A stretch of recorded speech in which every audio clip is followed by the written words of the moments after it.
Hi പ്രിയപ്പെട്ടവരെ, ദൈവത്താൽ തിരഞ്ഞെടുക്കപ്പെട്ടവനാണ് നീയെന്ന്, തിരഞ്ഞെടുക്കപ്പെട്ടവളാണ് നീയെന്ന് നിനക്ക് എപ്പോഴെങ്കിലും തോന്നിയിട്ടുണ്ട്?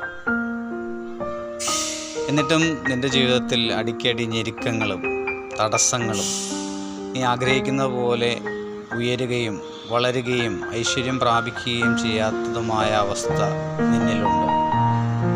ഉണ്ടെങ്കിൽ നീ ഒരു പ്രത്യേക കാര്യം ശ്രദ്ധിക്കണം. നിന്നിൽ ദൈവം നിക്ഷേപിച്ചിട്ടുള്ള ദൈവീക വരങ്ങൾ, നീ തിരഞ്ഞെടുക്കപ്പെട്ടിരിക്കുന്നു എന്ന് നിനക്ക് തോന്നിയിട്ടുള്ളത്, നിന്നിൽ ദൈവം എന്തോ പ്രത്യേകമായി നിക്ഷേപിച്ചിട്ടുണ്ട്. ദൈവികമായ ഒരു ശക്തി, ദൈവികമായ ഒരു കഴിവ്, ദൈവികമായ വരം, അത് നിന്നിൽ ദൈവം നിക്ഷേപിച്ചിട്ടുണ്ട്. ഈ ദൈവികമായ വരത്തെ നീ ട്രേഡ് ചെയ്യണം. ഇതിനെ നീ കച്ചവടം ചെയ്യണം. അതായത് മറ്റുള്ളവരുടെ നന്മയ്ക്ക് വേണ്ടി ഈ ദൈവിക വരത്തെ നീ ഉപയോഗിക്കണം. അങ്ങനെ നീ ഉപയോഗിക്കുമ്പോൾ നിനക്ക് പ്രതിഫലം കർത്താവിൽ നിന്ന് ലഭിക്കും. നമ്മളിതൊന്നും ചെയ്യാതെ നമുക്ക് നൽകപ്പെട്ടിരിക്കുന്ന ദൈവിക വരത്തെ, സ്പിരിച്വൽ ഗിഫ്റ്റ്സിനെ എല്ലാം കുഴിച്ചു മൂടിയിട്ട് എനിക്ക് ഇത്തിരി കൂടി വളരാനുണ്ട്, 50 വയസ്സും 60 വയസ്സും ആയവരും പറയുന്നതാണ്, എനിക്ക് കുറച്ചുകൂടി വളരാനുണ്ട്, എനിക്ക് കുറച്ചും കൂടി ശക്തിയാകാനുണ്ട് അന്ന് പറഞ്ഞ് വെയിറ്റ് ചെയ്യുകയാണ്.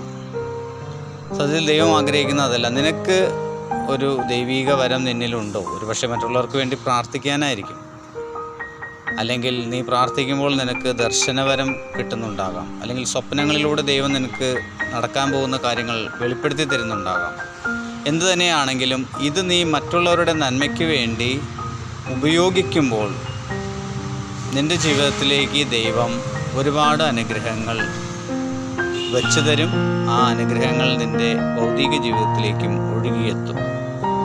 അപ്പോൾ താൻ തിരഞ്ഞെടുക്കപ്പെട്ടവനാണ് എന്ന് കരുതുകയും ഇങ്ങനെ ഞെരുക്കപ്പെടുകയും ചെയ്യുന്നവരുണ്ടെങ്കിൽ, പ്രിയപ്പെട്ടവരെ, നിങ്ങൾക്കുള്ള ദൈവിക വരം അത് ഏറ്റവും എളിമയോടെ, സന്തോഷത്തോടെ, സ്നേഹത്തോടെ മറ്റുള്ളവർക്ക് വേണ്ടി ഉപയോഗിക്കുക. പ്രതിഫലം അവരിൽ നിന്നല്ലെങ്കിലും കർത്താവിൽ നിന്ന്, ദൈവത്തിൽ നിന്ന്, ഈശ്വരനിൽ നിന്ന് നിങ്ങൾക്ക് ലഭിക്കും. ദൈവം നിങ്ങളെ അനുഗ്രഹിക്കട്ടെ.